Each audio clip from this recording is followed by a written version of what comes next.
The night my mother introduced me as my brother's +1 started at a visitor gate, in front of donors she desperately wanted to impress. Daniel gave that little polished smile he used when he knew a lie was being handed to him like a gift. Before I could answer, the gate commander stepped out of the security booth, came to attention, and saluted me. "Captain Nora Kincaid, welcome to Fort Halbrook, ma'am," he said. "Colonel Reeves asked to be notified the moment you arrived." My father's face lost all color. The donors my mother had been charming looked at Daniel, then at me, then back at the salute he clearly could not explain. That should have been enough humiliation for one night. It wasn't. Because the salute at the gate only exposed a lie my parents had been building for months. My name is Captain Nora Kincaid. I was 35 and I commanded a transportation planning detachment that coordinated movement, convoy timing, civilian support routing, and emergency access during stateside operations. The event that night was the Halbrook Service Scholarship Gala, held inside the Post Heritage Hall on a rainy October evening. My younger brother Daniel had recently started dating Olivia Hart, whose parents funded half the scholarships presented that night. To my parents, that relationship felt like proof that Daniel was finally moving into the kind of world they respected: money, donors, polished tables, and people who wore confidence like a tailored suit. To them, my world still sounded like clipboards, vehicle manifests, and government paperwork. They had spent years shrinking my work into something safe for conversation. If I was away for training, they said I was at another work conference. If I was supervising a convoy route, they said I was helping with transportation logistics. If I was in command, they called it office responsibility. The reduction was never innocent. It became deliberate the day Daniel asked me for a favor I would not give him. 3 months before the gala, he started a corporate event company with 2 friends. Most of their work was ordinary enough: vendor coordination, private banquets, conference staging. Then Daniel learned Olivia's parents had strong connections on post and to several veteran charities. He decided his company should expand into military appreciation events. What he really wanted was my access, my credibility, and my title. He asked me to introduce him to installation staff and quietly mention that his company already worked with military people. I told him no. I explained that my position could not be used to help a private company win business, especially not on a post where professional boundaries mattered. Daniel laughed and said, "So your rank is useful for salutes but useless for family." My mother took his side before the call ended. Dad followed an hour later with the same speech I had heard in different forms for years. "Daniel builds things in the real world," he said. "You move papers around. Surely you can make one introduction." I refused again. That refusal changed how they talked about me in public. Suddenly, relatives started asking whether I had ever been in actual command. One aunt wondered whether I was still finding my direction. A cousin repeated that I mostly handled travel forms for people doing the real work. Nobody invents those exact phrases alone. They had been coached. I confirmed that 2 weeks later, when Olivia casually told me at brunch, "Daniel said you don't really like these events, and that you usually come as his +1 so your parents don't worry about you being alone." I nearly dropped my coffee. "Daniel told you that?" She nodded. "He said crowds like this aren't your thing." In that moment, I understood the entire strategy. If Daniel wanted to impress Olivia's family, he could not let them see me as an invited officer with my own professional standing. He needed me framed as background, useful for access, not important enough to compete with him. The final insult came when the gala invitation arrived. Colonel Adrian Reeves, the Installation Community Relations Director, invited me as a returning honoree because 8 months earlier, my team had coordinated emergency transport during an ice storm that stranded a school bus convoy and cut off a veterans' housing complex outside the post. Our routing decisions helped move 91 students, 11 staff members, and 23 elderly residents before the roads shut down completely. The scholarship committee wanted to recognize service members involved in local community response, and Colonel Reeves asked whether I would bring guests. I listed my parents and Daniel. Not because they deserved the invitation, but because I kept hoping they would eventually see what was already true. Instead, Mom treated the invitation like proof that Daniel's new social circle had finally opened the right doors. She told relatives, "Nora got tagged onto Daniel's evening because he knows the right people." Dad repeated it twice at Sunday lunch. When I corrected him, he smiled like I was being touchy over wording. "Does it matter how you got there?" he asked, "if you're all going together?" It mattered because language was the whole scam. By the time gala night arrived, my parents fully believed they had edited reality into something more comfortable. We met in the visitor parking lane just outside the main gate. I wore a deep navy dress and carried the envelope with our guest confirmations. Daniel wore a charcoal suit and a smug expression that somehow looked more pressed than the fabric. Mom spent the walk from the car giving me instructions I had not asked for. "Let Daniel handle most of the talking," she said. "These are his people tonight." I asked, "His people?" "The Hearts," Dad said, as if that explained everything. Mom lowered her voice.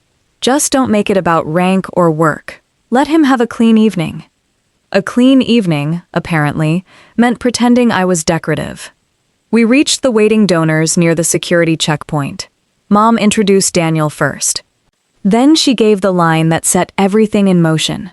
"This is our son Daniel," she said warmly, "and this is Nora, his +1 tonight."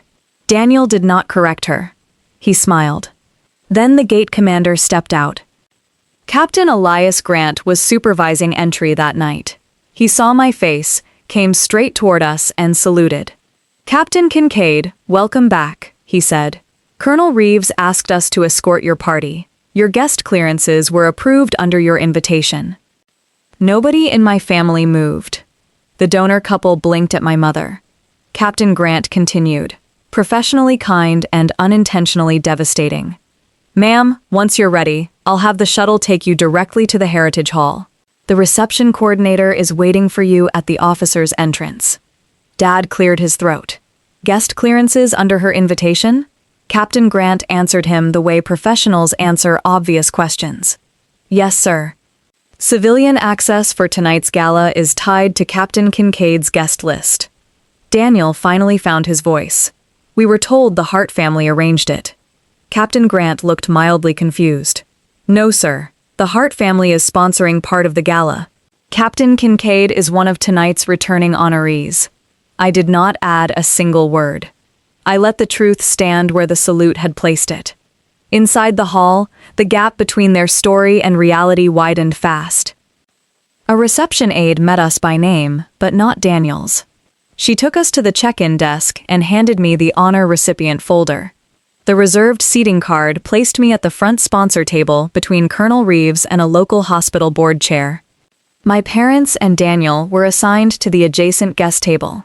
Mom stared at the cards as if the printer had betrayed her personally. Daniel's jaw tightened. A minute later, Colonel Reeves crossed the room and greeted me first. "Captain Kincaid," he said, shaking my hand. "I'm glad you could make it. The district superintendent still mentions that ice storm route decision every time we meet." Then he turned to my family with polite warmth. "You must be Captain Kincaid's guests. We're happy to have you." The sentence landed harder than any argument I could have made. The entire evening had been standing on a lie, and the host had just removed the floorboards. The MC opened with scholarship announcements, student profiles, and a short video about community response partnerships. When my name was called, the screen showed winter road footage, buses, and snowbound intersections. The citation was not melodramatic. It was simple, factual, and devastating to every lie my family had spread. Captain Nora Kincaid, the MC read, for leadership in coordinating emergency transport routes that enabled the safe movement of students, school staff, and senior residents during the Halbrook ice storm response. I stood. The applause started near the front, then spread backward. Colonel Reeves leaned toward the microphone and added, "Good support work saves lives. Good command makes support possible." Several people laughed softly, but not at me. He was making a point without needing to know he was making it. When I reached the podium, I kept my remarks short. I thanked the scholarship committee, the school transportation staff, the veterans housing nurses, and the non-commissioned officers on my team who had turned planning into action. Then I said one sentence for myself. Some of the most important work in any crisis is the work people dismiss until they need it. I did not look at my family while I said it. I did not need to. After the program, Olivia approached me with her mother, Margaret Hart. Olivia looked embarrassed. "I owe you an apology," she said. "Daniel told us you were shy about these events and mostly came to keep him company." Margaret added, "I see now that you were the reason your family was here at all." I appreciated the honesty more than the apology. Margaret then said something that answered a question I had been carrying all evening. "We invited Daniel to a few dinners because your mother described him as the practical one in the family," she said. "She kept saying you were still figuring life out." There it was. Not a misunderstanding. A campaign. My mother had not simply minimized me to protect Daniel's pride. She had sold a smaller version of me to anyone who made him look better by comparison. I went home after the gala with a scholarship program in my bag, a rain-soaked pair of heels, and a new certainty. The next afternoon, I drove to my parents' house. Mom invited me in with that careful voice people use when they know they owe an explanation but hope tone can replace one. Dad was at the kitchen table. Daniel arrived 10 minutes later. I did not sit until all three were there. Then I told them exactly what the issue was. "The problem is not that you were embarrassed at the gate," I said. "The problem is that you built an entire false version of me so Daniel would look bigger." Dad started with the usual defense. "We were trying to help your brother." I answered, "By lying about your daughter." Mom said she had only been simplifying my work for people who would not understand it. "No," I said. "You simplified me for people you wanted to influence." Daniel stayed quiet long enough that I finally turned to him. "You knew Olivia believed I was your +1. He nodded once. "You let her believe it because it made you look connected," I said. He looked down. Yes.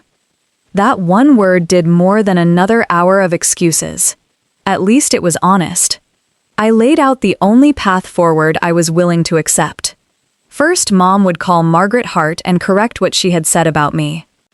Second, Daniel would tell Olivia directly that he had misrepresented why I was invited and that he had tried to use my professional standing to help his company. Third, Dad would stop telling relatives that my work was paperwork, temporary duty, or decorative support.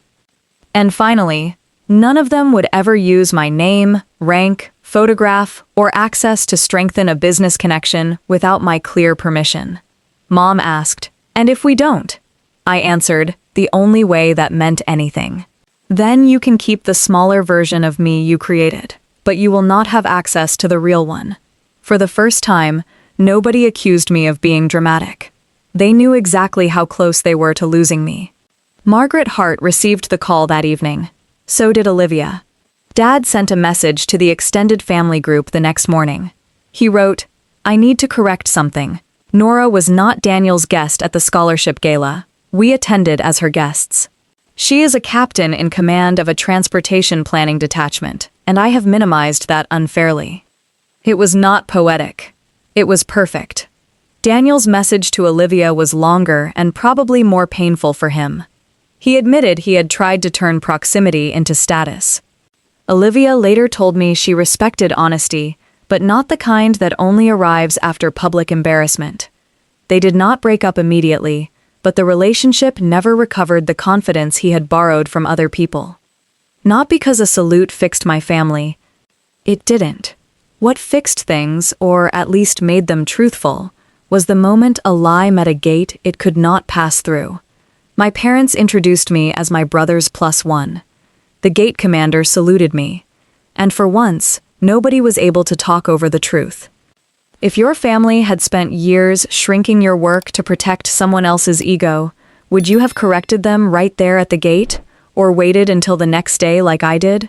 Tell me your city and your answer below, and subscribe to Velvet Revenge Stories for more original family betrayal stories about quiet strength, earned respect, and consequences.